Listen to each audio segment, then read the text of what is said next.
You are on Crocodile's True Stories channel. Enjoy listening. I wasn't supposed to be home. That's what kept playing through my head as I pulled into our driveway. A line on repeat, like some weird internal warning. I had booked a seminar in Sacramento for the full weekend, 2 days of dry lectures and hotel coffee, but the thing got canceled late Friday morning due to a power outage at the venue. Rather than calling Ellie or texting her, I just packed my things and drove back in silence. Part of me liked the idea of showing up unannounced. Not in some controlling way, it wasn't like that. I thought maybe it'd be a fun surprise. Maybe we'd grab dinner. Maybe I'd catch her mid-project in one of her scattered, messy artist moods. I used to love walking in on her like that. Paint on her arms, half-formed ideas on her lips. She always looked alive then. Real. But something felt off the second I walked through the door. First thing I noticed? A black windbreaker hanging by the coat hooks near the door. Definitely not mine. I don't own anything like that, too athletic, too new, and not my size. It had one of those zippered sleeves with a little logo stitched in white thread. I'd never seen it before in my life. Below it sat a pair of running shoes, scuffed but still in decent shape. Men's. Size 11, maybe 12. Bigger than mine, broader. The laces were double-knotted like whoever wore them ran a lot. Serious runner behavior. At first, I froze in the doorway. Maybe I was being dramatic. Maybe Ellie's brother stopped by. Or a neighbor. But she would have mentioned that, right? She usually did. The house was quiet. Eerily quiet. No music.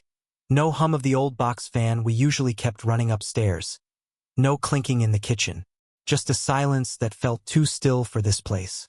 Even the air smelled different, like linen spray, or someone had just opened a window and let the day inside to cover something up. I took a breath and stepped inside, closing the door slowly behind me. Ellie, I called casual, as if I hadn't just stumbled into the middle of someone else's story. No answer. I climbed the stairs slowly. Something in me didn't want to see the bedroom. Something else did. When I got there, the door was open and the room was pristine, like a showroom. Our bed was neatly made, which was strange in itself. Ellie rarely bothered to make the bed unless we were having people over, and even then it was half-hearted at best. But today, the comforter was smoothed down, corners folded tight, pillows arranged in pairs like in a hotel. Felt impersonal, staged, and that's when I saw it. One of the pillows, mine, had a faint smudge of pink lipstick near the corner. A perfect crescent, like someone had rolled over too fast, like it hadn't even been noticed. My heart stalled for a beat. Ellie used to wear that exact shade. Back when we first started dating, she wore it on our third date. I remember because it left a mark on my shirt collar and she teased me about it all night. But that was years ago. She hadn't worn that color in at least 3 or 4 years, said it made her look too young, that she preferred natural tones now. So why now? Why here? I stepped closer, heart thudding, staring at that tiny, stupid smear like it held a confession. The bathroom door was half open. I went in and looked around. 2 damp towels were hung neatly on the rack. Mine was supposed to be in the laundry.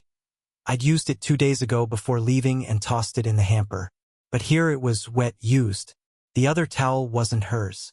Same pattern, sure, but it looked newer, heavier. She always used the faded one with the frayed edges. It was her favorite. The toothbrushes were untouched, lined up perfectly. Too perfectly. Back downstairs. I tried to quiet the knot forming in my stomach. Maybe I was jumping to conclusions. Maybe everything had a logical explanation. But my gut said otherwise. My gut said I was the only one surprised by my early return. I found her in the kitchen. She was washing a mug, back to me, humming something low and tuneless. She wore yoga pants and a plain white tee, casual, too casual. Her hair was pulled up, freshly washed. She didn't jump or flinch when I walked in. Instead, she turned around with a smooth, practiced smile. "Oh, you're back early." "Yeah. Seminar got canceled," I said, watching her closely. "Thought I'd just come home." She dried her hands with a dish towel, nodding like I just told her it might rain later. That *CKs. Long drive? Not too bad. There was a pause. She didn't ask why I hadn't texted. She didn't look confused or surprised or anything that made sense for someone who wasn't expecting me home for another day and a half. "Want some coffee?" she asked, already reaching for another mug. There was something in her voice. Too bright. Too rehearsed. I couldn't unhear it now. Then came the parade of explanations. She gestured toward the door. "Oh, by the way, that jacket, that's Steve's.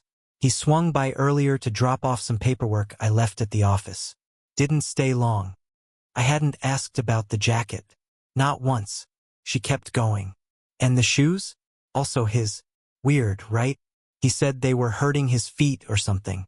Ran to the store barefoot like a weirdo." I gave a slow nod, still saying nothing. "Oh, and that lipstick on the pillow. Yeah, I found an old tube in the bathroom drawer. Thought I'd try it on for fun. Didn't realize it smudged." She laughed. A little too hard. "Guess I should have cleaned it." Every word came too fast, too ready. Like she'd rehearsed this. Like she'd walked through this scene in her head and memorized the script. But it wasn't just what she said, it was how she said it. Her voice never wavered. Her eyes never blinked. She moved through the room like an actress hitting her marks, pretending it was just another normal Saturday. I sipped the coffee she handed me. Tasted like ash. We sat in silence for a moment, her scrolling absently on her phone while I stared at the window. My mind raced, cataloging every detail. The shoes, the jacket, the towels, the perfect bed, the lipstick, and more than anything, her calm. Because if this had been innocent, if I'd truly caught her off guard, there would have been shock, questions, maybe even a joke about me sneaking up on her. But there was none of that. There was only this smooth transition into small talk, her sliding back into our shared routine, like she hadn't just hidden someone else's presence 5 minutes ago. I looked at her fingers. No trembling. Her phone buzzed, and she flipped it over without looking at it, just like she always did when I entered the room. She laughed at something on the TV. I didn't even notice she had turned it on. I felt like a ghost in my own home, like I'd walked into a version of my life where I didn't quite belong anymore. Everything looked the same, but nothing felt right. And that's when it hit me. Not like a lightning bolt, but like a slow, dull pressure in my chest. This wasn't her first time doing this. The jacket, the shoes, the towel, the lipstick, they weren't accidents. They were oversights. Slips in a routine she'd gotten too comfortable with. Mistakes made by someone who'd assumed they had more time to clean up. And she'd done this all before. I just wasn't supposed to see it. I didn't confront her that night. I didn't ask follow-ups or demand a straight answer. I just sat on the couch beside her, nodding when appropriate, pretending the coffee in my hand didn't taste like betrayal. In my head, though, something had shifted. Something permanent. That night after she went upstairs, I heard the bedroom door close softly, as if she were afraid to wake a version of me that no longer existed. I stayed downstairs, staring into the blue light of the muted TV. The images moved, but I couldn't follow them. My mind was trapped in a loop. The jacket, the shoes, the lipstick, the timing. It was like trying to reconstruct a crime scene from memory. But the crime wasn't dramatic. It was quiet. It lived in patterns and subtlety, in what wasn't said, what wasn't done.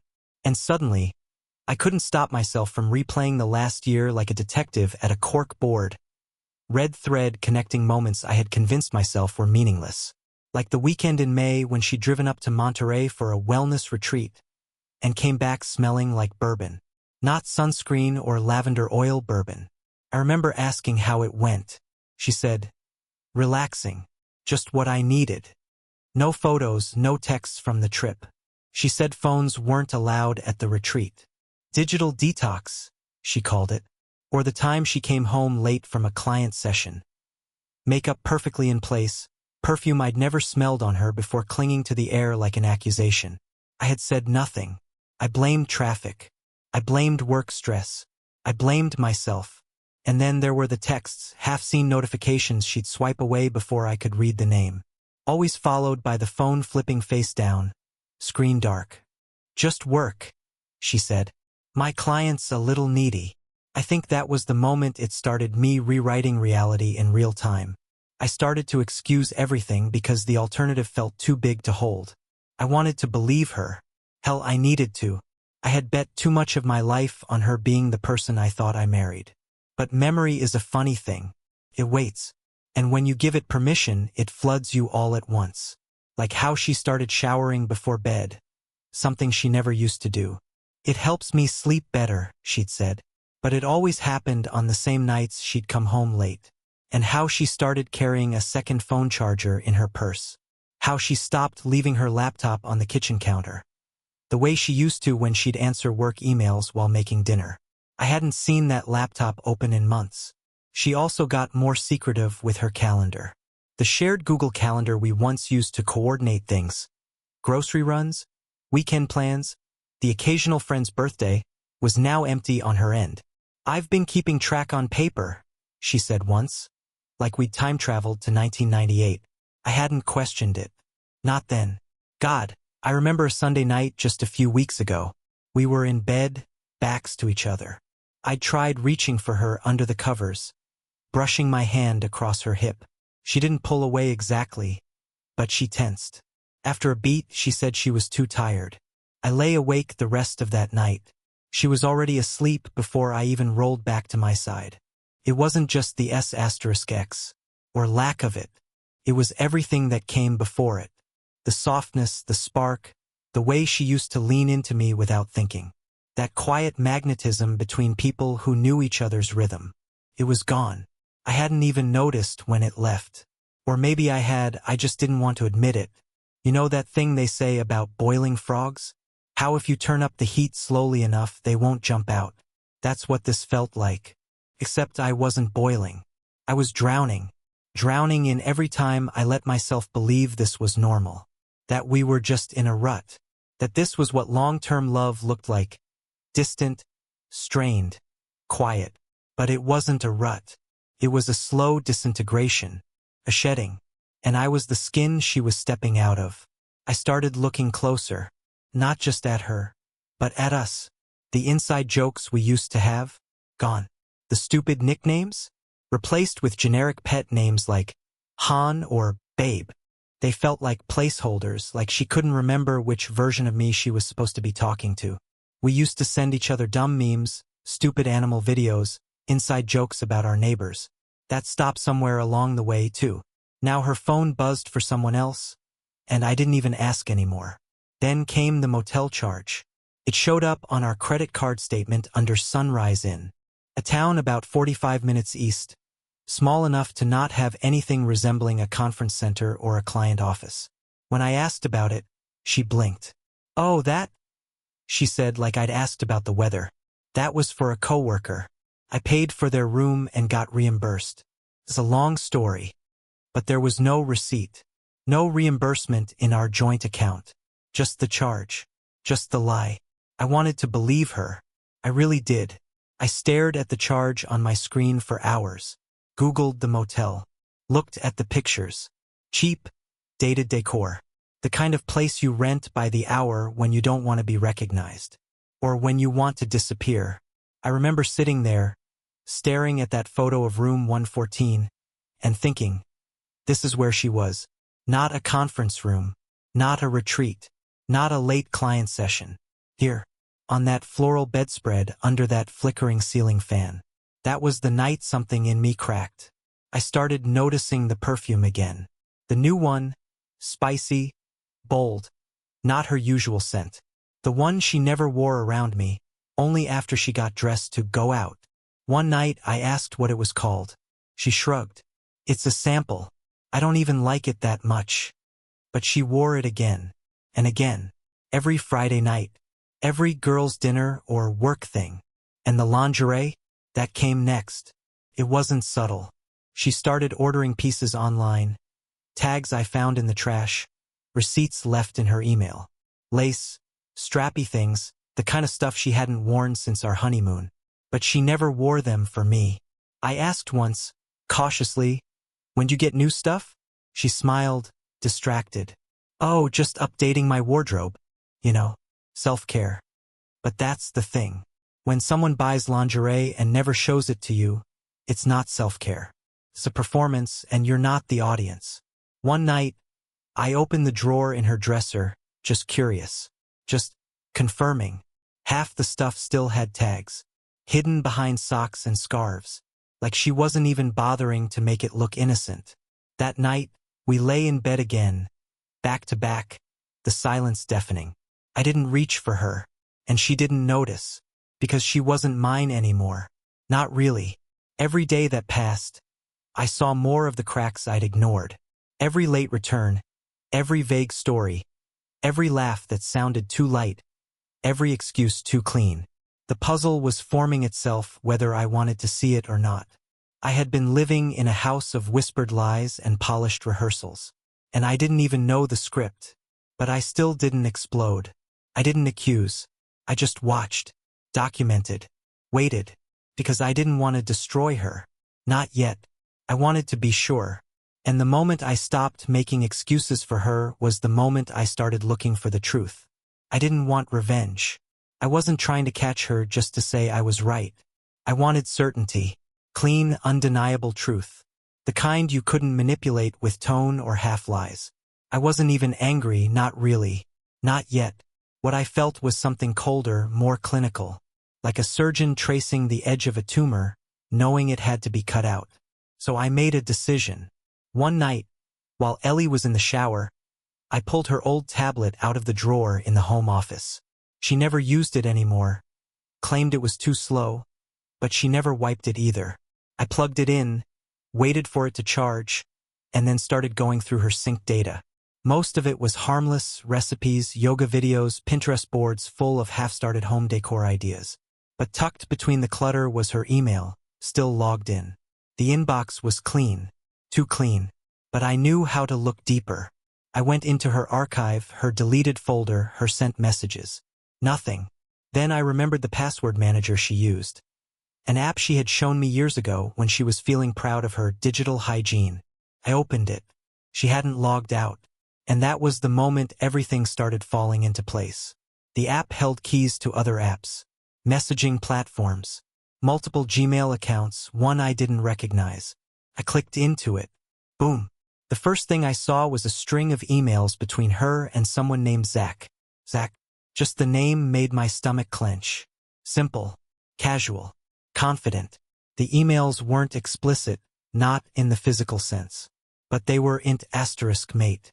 Familiar, laced with inside jokes and references I didn't understand. Things like, next time don't hog the blanket. Face with tears of joy. Room 114 again? You really are a creature of habit. This weekend, still on? And then photos. One of them showed a breakfast tray from some hotel. Room service, 2 plates, 2 coffees, and a little vase with a yellow flower. Another had Ellie's handwriting on a napkin. Z plus E equals bad decisions. A joke, maybe. A confession. My hands were shaking by the time I closed the email. But I kept digging. She'd used the same password for an app one didn't recognize. I downloaded it onto my phone and signed in using her credentials. The icon looked like a weather widget. Innocent. Discreet. But it wasn't weather. It was a hidden messaging platform. The kind people use when they don't want to be found. That's where the full story lived. Hundreds of messages, back and forth between her and Zach. Timestamps, locations, images, everything. The earliest ones dated back almost a year. They talked about everything, his workouts, her projects, inside jokes about me. He still has no clue, she wrote once. It's almost impressive. That one hit like a gut punch. Some messages were simple, flirty. Missed you this morning. Wish you were here now. Others were logistical. Check-in is under the name Claire again. Same card. Park around the back. The front desk guy remembers us. Every line of text chipped away at the life I thought I had. Every timestamp was a stolen moment. Every client session on her calendar lined up with a location ping from that motel. Room 114 wasn't just a slip-up. It was a fixture in their timeline. Their routine. I stared at one photo for a long time. It was just a messy bed, sun pouring through slatted blinds, her arm resting across someone's chest. His face wasn't visible, but his shoulder, tan, muscular, a tattoo of a compass, told me everything I needed to know. It wasn't me. I copied everything. **TS. Message threads. Photos. I backed it all up to a private cloud account I created that night under a new name. I even made a spreadsheet, dates, times, notes. I wasn't being obsessive. I was building a record. A history of a relationship that had existed in parallel to mine. One she'd carefully hidden under the noise of busy weeks and long days. When I was done, I sat on the couch and stared at the wall. I didn't cry. I didn't scream. I didn't even move for a long time. It wasn't shock. I think part of me had known for months, maybe longer. But knowing and proving are two different beasts. Now I had both. And the weirdest part? I felt relief. Not the kind that makes you smile. The kind that lets you breathe again after holding it in for too long. The fog of self-doubt, the kind that whispers maybe it's your fault, maybe you're imagining it, finally cleared. She hadn't made a mistake. This wasn't a one-time slip or a moment of weakness. Ellie had built something. A second life. A second self. While I was here cooking dinners, scheduling oil changes, asking about her day, she was sending selfies in motel mirrors to a man named Zach. And the worst part? She was good at it. She never tripped up. Never contradicted herself. She had routines. A vocabulary. A system. The woman I had loved. The one who once cried at the end of Pixar movies. Who called me to say, "I just felt like hearing your voice." That woman was gone. Replaced by someone who could share a bed with me one night and disappear into another world the next. I remember looking at her the next morning across the table. She was eating yogurt, scrolling through her phone. She looked relaxed, happy even, and I wondered, is he texting her right now? Does she even hear the sound of her own lies anymore? I didn't say a word. I handed her the orange juice, kissed her on the temple and said, "Have a good day." She smiled like nothing was wrong. Later that day, I bought a new phone and set up a discreet monitoring app. I didn't want to just catch her. I wanted to track her. Every message, every location, every digital footprint. I needed to know when she was lying to my face. I needed to learn her tells. The first ping came 3 days later. She said she had a late meeting with a new client. Could be a late night, she texted. But her phone pinged at the Sunrise Inn. Room 114. Again. I watched the dot on the map sit still for hours. Then a text came in from Zach. "God, I missed you. Same time next week? Let's make it a whole weekend next time. Screw the guilt." There was no mention of me. No hint of hesitation. No fear of being found out. I realized then, she hadn't even worried. She assumed I'd never question her. That I'd keep making her coffee, keep folding the laundry, keep playing house while she lived a secret life one motel stay at a time. That was the moment I stopped being her husband. Not legally, not yet, but emotionally, spiritually, done. I didn't confront her that night. I took *TS, logged the time, noted what she was wearing when she came home. Blue dress, tan heels, no bra. She said the meeting went great, that the client wanted to book a follow-up. She kissed me on the cheek. I kissed her back. Then I walked upstairs, closed the bedroom door, and uploaded more files. I didn't feel guilt. I didn't feel rage. I felt something simpler, sharper, control. I wasn't going to beg for honesty anymore. I wasn't going to cry at the edge of our bed wondering what I did wrong. I was going to document everything. And when the time came, when the final piece of this charade crumbled, I was going to be ready. Not for drama. Not for revenge. For freedom. 2 weeks passed. 2 weeks of good morning kisses. 2 weeks of freshly brewed coffee, folded laundry, and her laughing at sitcoms I wasn't really watching. 2 weeks of her pretending she lived in the same version of this marriage that I used to believe in. And me? I kept doing what I did best. Staying quiet, staying kind, and paying attention. She thought we were healing. She thought I had stopped questioning where she went on Fridays, or why her phone still buzzed with silent notifications after midnight. She thought she'd won. But the difference between peace and surrender is subtle. From the outside, they look the same. But one is freedom. The other is calculation. I knew which one I was living in. I had continued logging everything. Every text, every phone call, Every time she had to work late, and her GPS showed her 2 zip codes away, parked behind that same motel. Same room, same man. She had a system. I had a system. But now it wasn't about collecting data. It was about precision. I was watching her not just to catch her, but to understand what fear looked like when it crept in slowly. That night, we went to a friend's house for game night. For couples we'd known for years. People who still believed in US, who sent us Christmas cards with notes like, "Still our favorite team." I wonder what they'd write if they saw the truth. Ellie spent the entire drive there humming along to a playlist she'd made for us back when we still had road trip traditions. She played it like a script. Like putting on old music would rewind us to a time before her lies and my silence. I let it play. I smiled when she looked at me between songs. She looked relaxed, at ease, like she truly believed things were back on track. But I wasn't playing her game anymore. At Rachel and Daniel's house, the living room was warm and cluttered. Candles, half-empty wine bottles, laughter echoing in waves. Ellie fit right in. She always did. She was the one who remembered birthdays, who brought the best bottle of wine, who made every story sound just a little more charming. She had always been good at this. Pretending. I stood behind her as she laughed at something Sarah said. Ellie leaned back into me slightly, rested her hand on my leg. A subtle display. A message for the room. See? We're fine. But I saw it now. All of it. The timing of her jokes. The way her fingers drummed against the wine glass when the topic turned to marriage. The way she overcorrected when someone brought up trust in a relationship. And the way she watched me. Not lovingly, not curiously, but carefully. Like she was measuring how much I still believed her. Later that night, we played a group game. One of those deck of cards party things where you read a prompt and everyone answers with their honest truth. Most people laughed it off, gave silly answers.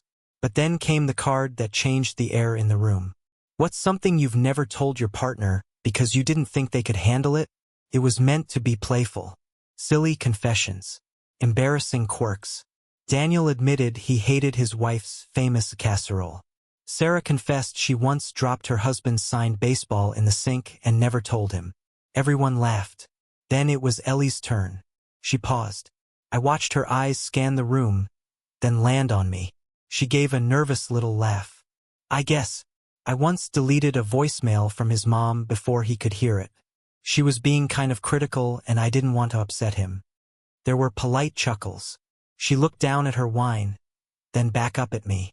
Our eyes met for a half-second longer than comfort allowed. I smiled. Not wide, just enough. And then I picked up the next card. What's something your partner used to do that they stopped, and you still miss it? I held it up like a dealer at a poker table. Calm, confident. Everyone went around.